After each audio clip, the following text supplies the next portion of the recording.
Hello everyone. Today we will talk about how to fix the app of J Sport.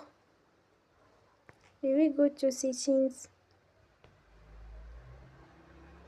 Then we click on apps. After that we will search the app J Sport and we click. Then you will on for stop. After that you will go to storage. Then we click on clear cache.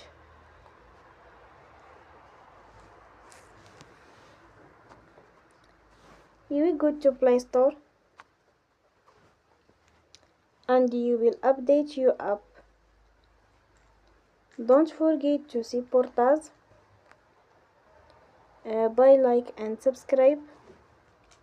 See you next time and thank you for watching.